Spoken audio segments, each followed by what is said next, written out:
on YouTube? Fitness Kensho here again with another tutorial for you guys. And today we're covering an exercise that's gonna get you them big arms that everyone likes. You know, summertime's right around the corner. You know, sun's out, guns out. A lot of guys are trying to work out their arms. So one common mistake that I see with people who are trying to get bigger arms is that they focus so much on their biceps. And let's just think about how big the bicep is compared to the tricep. Look at my biceps right here, right?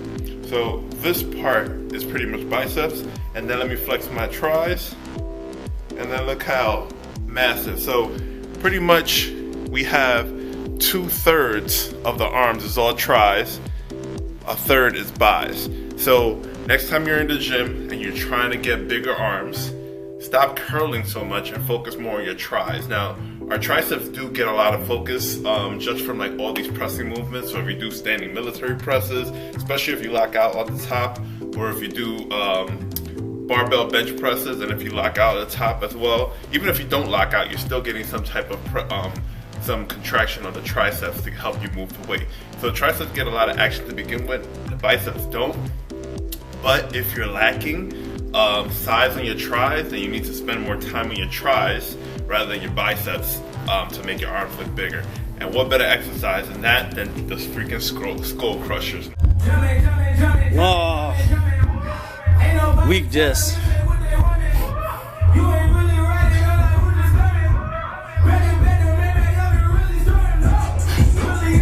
Now, skull crushers is a great movement. It could be dangerous if you depending on how much weight you use.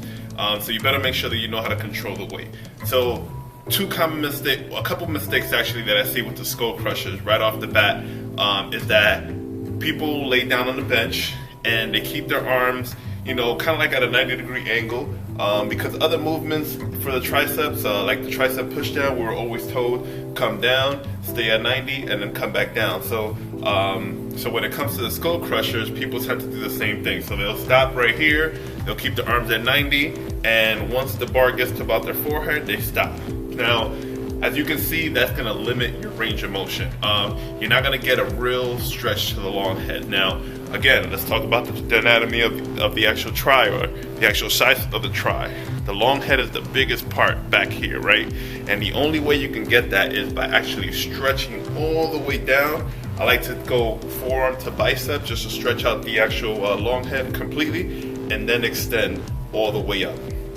So that's exactly how we're gonna do with the skull crushers. There's only a couple of other exercises that you can actually engage the long head of the tricep. Just to name a few, we have obviously the skull crushers that we're gonna cover now. If you do dumbbell overhead presses, extensions, and you can pretty much grab a dumbbell and you go right above the head, and then the same thing with the rope coming all the way down and then going all the way back up. That pretty much contracts the long head of the tricep.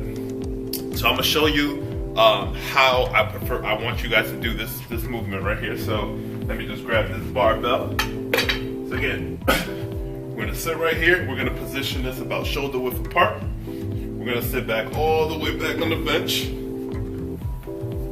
And we're gonna, instead of coming right here, which is just the wrong way to do, I know it's called skull crushers, but we don't wanna touch it right here because look how it limits our range of motion, right? We're gonna go all the way back, right here.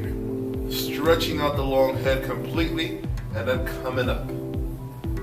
Stretching the long head, and then coming up. Stretching that long head, and then coming up. Also, we want to keep the tris aligned. We want to keep them real tucked. We don't want them to flare out. We want to keep them real tucked right here, because when we flare out, we start hitting other heads of the tris. So we want to keep that long head engaged, which is the biggest part of the tris. You want to keep the elbows real nice and tucked. So again, above the head, get that nice stretch, and then go up. That nice stretch, and then go up. There you go. So, I'm not gonna tire myself out because I am training arms later on today, so I'm not trying to kill my joints before I gotta actually work out.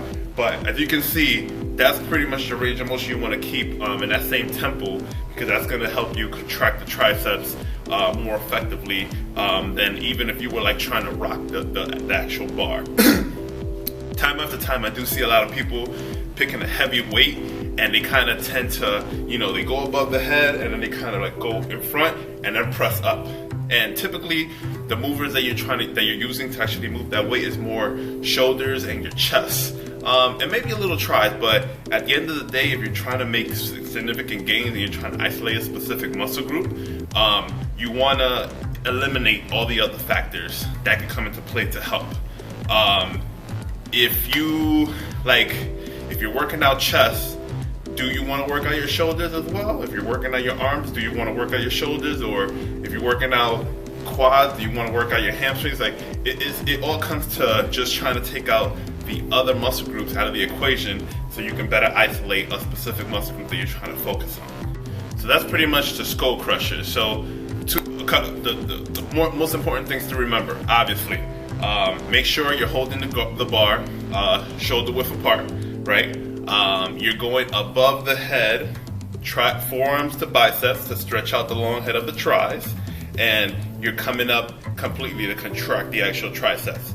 So down to forearm to bicep, all the way back up, not rocking the weight, and just keeping that same tempo. The same way you come down, you're trying to come the same way you come up, and that's going to fully isolate that tricep and help you get bigger arm gains if that's what you're looking for. Alright, so if you guys find that tutorial helpful, definitely give that thing a thumbs up. I got more tutorials coming up in a couple more days for you guys. If you haven't already, I am going through my Lean Gains program that can be found on my website at www.fitnesskensho.com. If you guys are interested in that free program, go ahead and get you a copy and follow along, because I am going through this program and I'm just pretty much going over the most complicated movements that I think that a lot of people could use a video to just help them better explain how to perform each exercise. So again, guys, like the video, thumbs up, comment, let me know if there's a specific exercise you want me to cover from the program, and I'll do my best to film that in the next couple of days for you guys, and I'll see you guys in the next video. Take care.